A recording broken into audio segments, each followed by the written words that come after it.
కలకత్తాలో ఒక circus company అంట మన దేశంలో జంతువుల్ని బ్యాన్ చేసినారు, సర్కస్లో ఆడించకూడదు, జంతు ప్రేమికులందరూ గొడవ పడితే. సో ఆ కంపెనీ వాళ్ళు ఏం చేసిందంటే 10 పులుల్ని తీసుకుపోయి అడవుల్లో వదిలేసిండట. వారం రోజుల తర్వాత ఆ 10 పులుల్లో 7 పులుల్ని అడవి కుక్కలు వేటాడి చంపిస్తాయంట. విన్నారా గమ్మత్తు?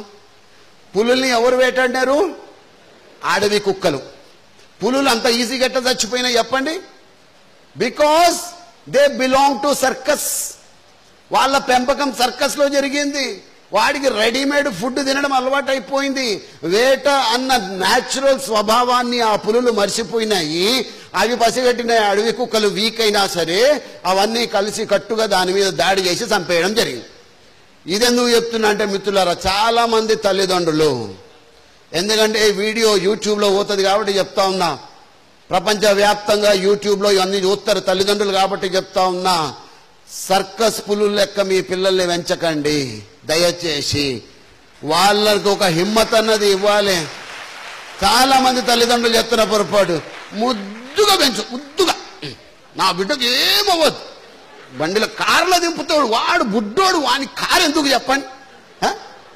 ఒక స్కూల్లో ఎల్కేజీ పోరోనికి అడ్మిషన్ కోసం వెళ్తే ఎంతరయ్యా ఫీజు అంటే 1,00,000 ఎందుకు రయ్యా? అందరూ కూర్చోబెట్టి ఏబీసీడీలు చెప్తారు, మేము పనుకోబెట్టి ఏసీలో చెప్తామంట. వానికి పనుకోబెట్టి చదువు చెప్తే చదువు అంటుతుందా? అరే అబ్దుల్ కలాం గారు ఎట్లా పోయినారు స్కూల్కి?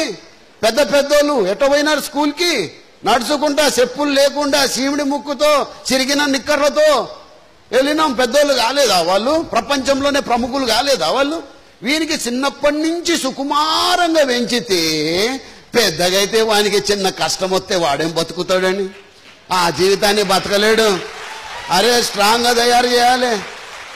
చాలా మంది మొన్న పేపర్లో చదివిన, వానికి 3 నెలలంట పుట్టి పాన్ అట, pan card at the age of 3 months. వాని బ్యాంక్ బ్యాలెన్స్ 1,500,000.